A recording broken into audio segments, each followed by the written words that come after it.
Dive into investing with the Wave Water Park Resort, a sponsor of this podcast. North Dakota's largest indoor water park will be making a splash in the city of Fargo, and they're seeking accredited investors to join them in creating this ultimate water park experience. Whether you're a seasoned investor or just starting out, they want to hear from you. Visit thewavebyepic.com to contact them or learn more about getting involved in this exciting opportunity. Make a splash with the Wave Water Park Resort. Investing is limited to accredited investors only.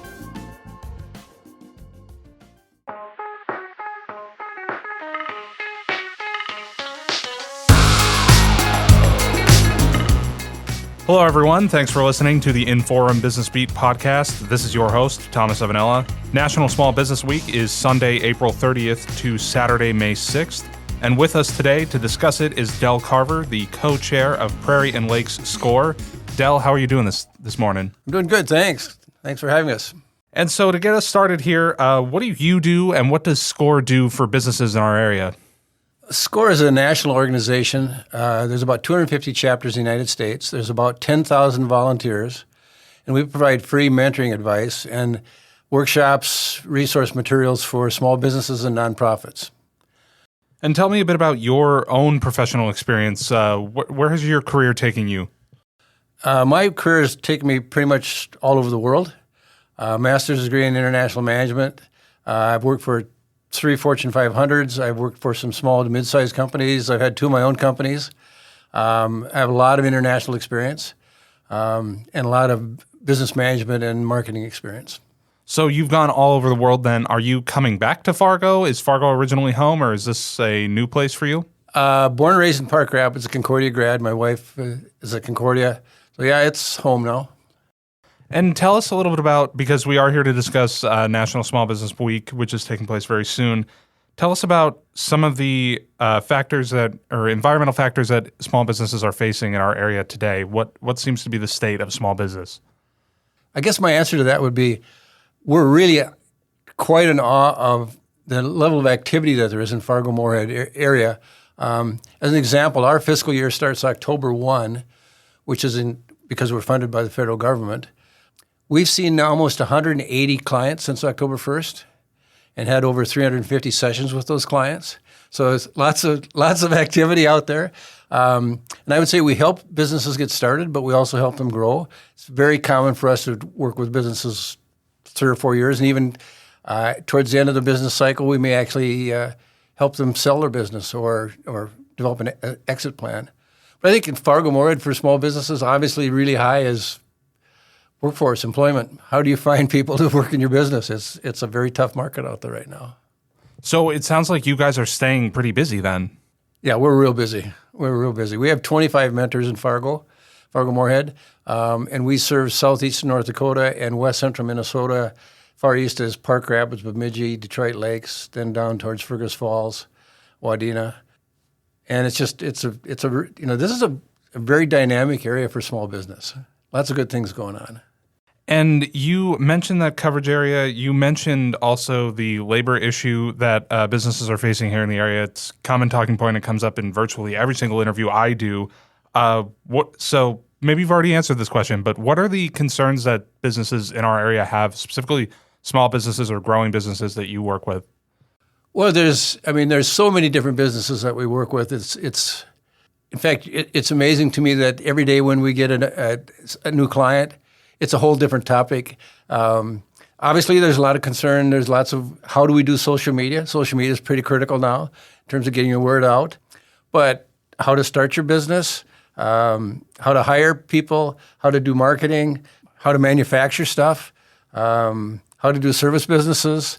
So I wish I could put my finger on one single thing and say these are the top 5, but it's just, we just see so many different businesses that, but it's what's challenging, but it's also what's kind of fun because you never know what the next topic is going to be, what the next area of concern is going to be.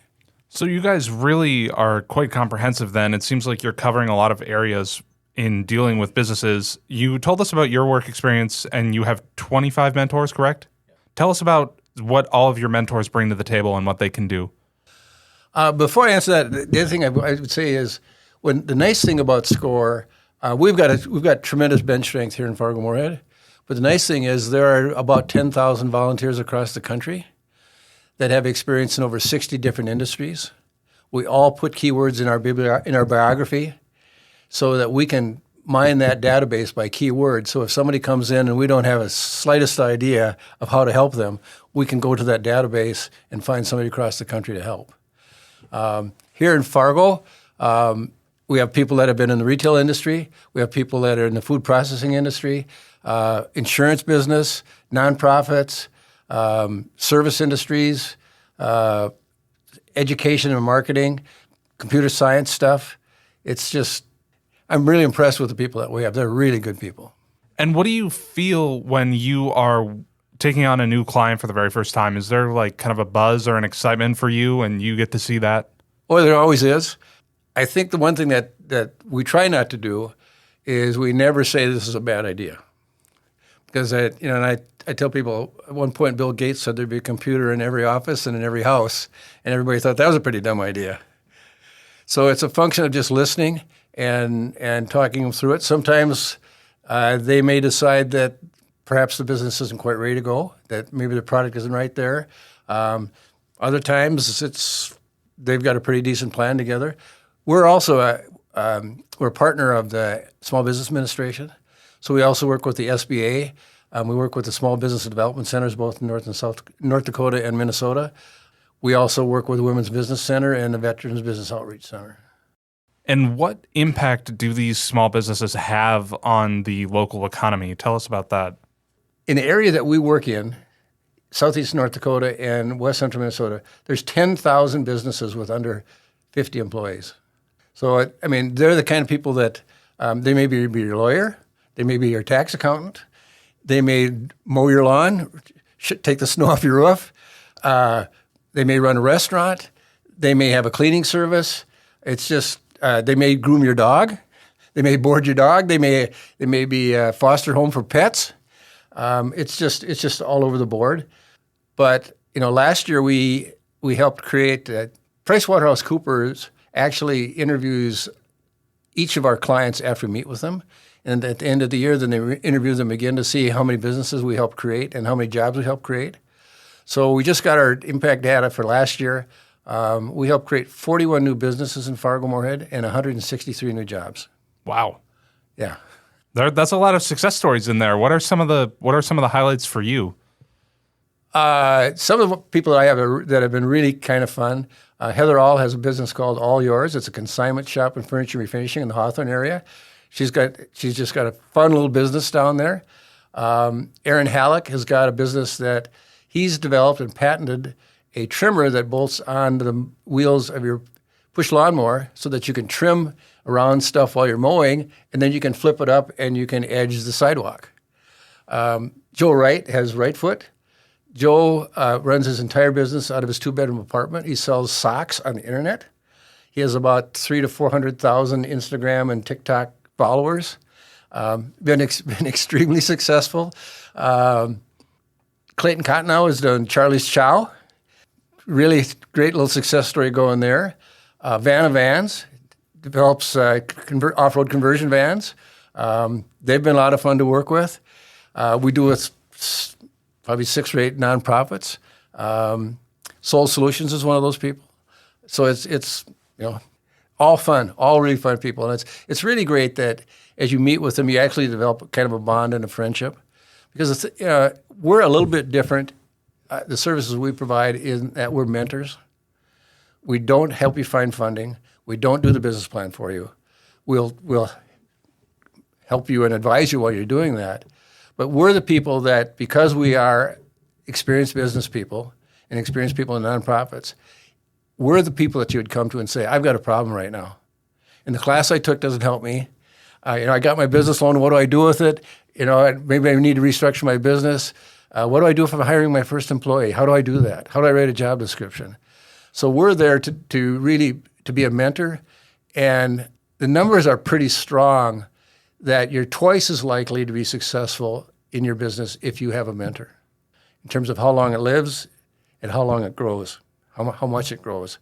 So, whether or not you want to have a SCORE mentor or someone else, it's really critical that as a small business owner that you find a mentor that has some experience in your business and that you can bounce ideas off as you go your business. Because being a sole proprietor, being a small business owner can be pretty daunting, pretty lonely sometimes when you're facing all these issues and who do I talk to just to let me know if I'm doing it right. And you mentioned it's a daunting task. What are the unique challenges that small businesses have that other larger or more well-developed or well-known businesses don't have to deal with? What are some of the issues that you see out there? I think that probably the single biggest issue that most small businesses face is they run out of cash. It's not that they don't have a good product. It's not that they don't have a good business plan. In the analogy we use is they don't know how long do they have enough, how long is your runway? How long do you have to go down the runway before your plane gets off the air and you start generating enough revenue, first to pay your bills and then maybe to pay yourself? Most people underestimate how much it costs. Most people underestimate how much time it takes to get there. And particularly, I think, if you have a hard product, something that you're going to, distribution is difficult. I talk to lots of people with engineering backgrounds that have good ideas and they've developed great product. But you can have the world's greatest product, but if you can't get it sold or you can't figure out what your unique selling proposition is, why would somebody buy this product from you rather than something else? Those, I think, are the big issues. And many times where you thought you were going is not where you end up going.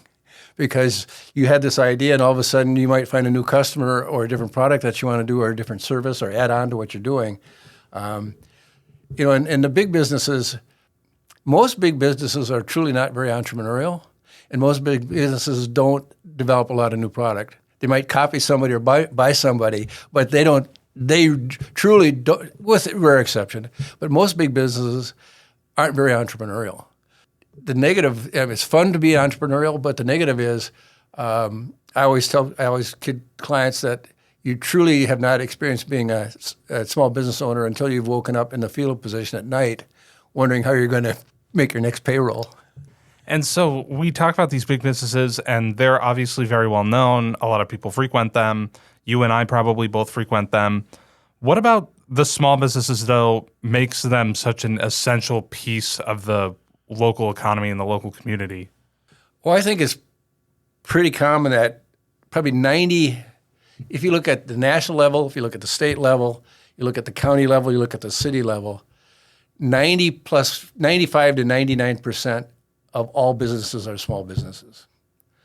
They're truly the heartbeat of, when you go to the grocery store, you buy bread, you go to a local restaurant, you get your clothes cleaned, you hire somebody to paint the house, a plumber comes in, this time of year, you go to your tax accountant to get your income taxes done. They're just the heartbeat. They all the way across the country, small businesses really contribute to not only to the economy, but I think also to the culture of a given region and a given area. And we had what I felt was a really interesting small business story recently. It was about Michelle's Table, a small bakery in West Fargo. Michelle's Table, everything was running along smoothly until all of a sudden they found out that they needed to leave their previous location. I believe Michelle's Table has since found a new location, but I don't know if you're familiar with this story. Our listeners and our readers probably are, because we did have a few stories on it. Sure. I thought this story was really interesting because it really drove home to me the fact that a lot of small businesses in our area are very, I don't want to say fragile because it makes it sound like they are not succeeding, but it can be a very tenuous proposition for people running a small business, and one blow like that can be really, really deadly to a small business. Do you feel the same way? Do you see a lot of similar scenarios where small businesses, one bad break can be really detrimental? Well, one of the other things we do is we provide the third Thursday of every month from 7 to 8 at the NDSU Research and Technology Park, we do a small business roundtable. And 2 weeks ago, last month, we did a small business roundtable on the stages that your business goes through. When you're first starting, anybody that will buy is your customer. I just got to generate some cash. Now, how long that lasts really depends on who your company is and where you are, who you're competing against. As example, I think there's 90-some coffee shops in Fargo-Moorhead. So, I mean, why is somebody going to continue to buy from you? At some point in time, you finally start making enough money that you're meeting the bills, you're paying people, you can start developing a brand and move forward. But, they definitely had a brand. And that's one of the issues. When you're a small business, you probably can't afford to invest in brick and mortar, so you take a lease. I think Thai Orchid is just another example of that. They've been in downtown Moorhead for how many years, and now they had to find something different. So there's lots of reasons why I think it's fragile. And this is kind of a rabbit hole of a bit, but we also spend a fair amount of time talking to even new businesses. What's your exit plan? What's your strategy if you die tomorrow? What's your strategy if you're in a partner with somebody and you get in an argument with each other? You got a buy-sell agreement. So there's lots of spots where do you have key man insurance so that if one of you dies, you can have some money to meet cash flow requirements and some of the other issues that you face in the short term. But yeah, I think for many reasons, small business is extremely fragile. You don't have somebody, you don't have 10 people in the office that can pick up the slack. It's you or 2 people, Right. And I feel like that's sort of what people need to know about these small businesses in Fargo, in Moorhead, or wherever, that small businesses that they like, I feel like they really need to know that in order to keep this going, if you want to see this small business continue and thrive, you need to continue patronizing this business, correct? Yes. And, there's some times where they may not be the cheapest solution for you to buy it, but, look how vibrant downtown Fargo is with all those small businesses on Broadway and on the side streets. It's part of the culture. And they don't have deep pockets, I've talked to some people that, this winter was pretty challenging with all the snowstorms. People that were in retail probably saw half of the business because people just weren't, between the storms, the cold weather, the depth of the snow, they weren't getting out. So it's, you're spot on that, you need to continue to patronize the small businesses and keep them alive. Go ahead. Go ahead. So I'm sorry, cut you off there. No, go ahead. Oh, okay. I didn't know if you would finish that point. I thought I might have cut you off, gone into my question too soon. You mentioned snowstorms. I was mentioning leases before. It really seems like any number of things could come up that could really derail the progression or the growth of a small business, whereas, we see a Target or a Walmart or any store like that, it snows and, they're down one day because people don't come in, but they're fine, But that's a big deal if you're a small business. Well, and that's really where we try to be able to help is that when there's lots of bumps in the road, there's lots of potholes. That's where we think a mentor is really critical for you, that when you face one of those issues, what are my options? Most of the small businesses have bootstrapped themselves. They haven't gone out and got a loan. They haven't gotten investors in place. But cash is very tight. But it's one of the things we work with them on now is we've got developed what's called, and it's used quite widely across the country with small businesses. It's called a business model canvas, which is a one-page document that's basically your business plan. And I'm a pretty firm believer that there's like 10 boxes on that, and if there's something wrong in your business, it's in one of those 10 boxes. And then let's concentrate on that and see how can we fix that.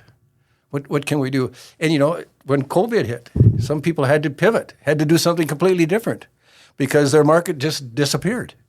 But that's where it's really critical, I think, to be able to have people to talk to see what are my options. I had my guy that sells socks. He's in the process of getting into a couple of regional sporting goods stores now.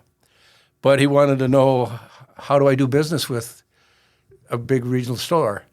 And I found a couple guys down in Houston, good old Texans, that provided probably an hour of discussion with him on how we can expand his product line, how to market, how to negotiate with people like that.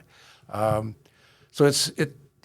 you're right. I probably have not been as specific as I should have been about those given challenges, but there are just so many. The people that were down here and their basement flooded, downtown Fargo, who knew that was going to happen? So does a car forget the brakes fail and goes through the front wall of your store? That's happened, right? It'd be different if you could say, here's the top 10 things that are going to happen. You never know what's going to happen. And it, like I said, it's very daunting to try to work through that stuff by yourself. And you had mentioned the pandemic in there, and we hear talks nationally of a possible recession, and people are talking about interest rates and everything crazy going on with the economy. What do you see as the state of small businesses then going forward here in the Fargo-Moorhead area? Do you think small businesses can continue to be successful here? Yeah, I do. And I think one of the things that's really interesting about the Fargo-Moorhead economy is so diverse. Many years ago it was agriculture and maybe hospitals and banks. It's just there's so many different areas now that I think it's a pretty strong economy. It's got a great culture for small businesses. I think depending on where you are, and there's some parts of the country that probably aren't, they're not as vibrant as Fargo-Moorhead is. And it also kind of depends on the business you're in. If you're in an area, say in the West Coast or major metropolitan area, and you're in real estate, and interest rates have bumped up, and your real estate sales are down 30%. But when I talk to people about that, I'm old enough to have gone through when real estate loans were 13 to 15%. So people are panicked over 6 or 7. Life goes on, and I think there's just, it's interesting. 2021 set a new record for the number of new small businesses that registered in the United States, and from what I'm seeing here locally, we'll surpass that here locally. So, I guess my advice is don't listen too much to the press. Sorry about that, but it's if you've got a good idea and you've got a market for it, and you've got a value proposition, you can be successful. I believe you can be successful. Small businesses just kind of keep on plowing forward then. Yeah, they do. And that's I think one of the unknowns about small business people, and it was very popular several years ago, the term grit. Can you get knocked down and pick yourself back up? Like a really good halfback or fullback in football goes right through the middle of the line and, just looks to plow over somebody, Or one guy runs out of bounds, the next guy doesn't, he takes left and goes, he does a sidestep and goes down the field. So I think, and you can kind of tell that when you start to meet with small businesses. Do they have that energy level? Do they have that grit? Do they have that determination to make it work? And again, I circle back to all the issues that small businesses can face. Some people they're in the ditch for virtually nothing, or the next person would see that same issue and not even be fazed by it. So a lot of success, I believe, is mental, positive energy. And again, it's really easy when you're running that small business and you're looking at your checkbook and it's down to $200. That's you got to kind of suck it up and say, okay, how am I going to get by this? So I think small business has been growing regardless of the economies for years and years, and it's always been a vibrant part of the U.S. economy. Always been. And one last question that I have for you is sort of two-sided here. What should consumers know about the small businesses here in the area that they love, and what should businesses know about your organization and what you do? I think for us, we have not done a really good job of telling our story. But we are the resource to provide you with free mentoring, free consulting, regardless of the business that you're in or even the nonprofits you're in. I think we can find help. We're bound by a very strict code of ethics so that we're not going to tell somebody your secret. And we can meet in person. Our offices are up at the Industry Research and Technology Park. We can talk to you on the phone. We can give you emails. We can do Zooms. And typically, it's very common for us to have a session with 2 or 3 mentors with a client because you may have multiple issues that you want to talk to us about.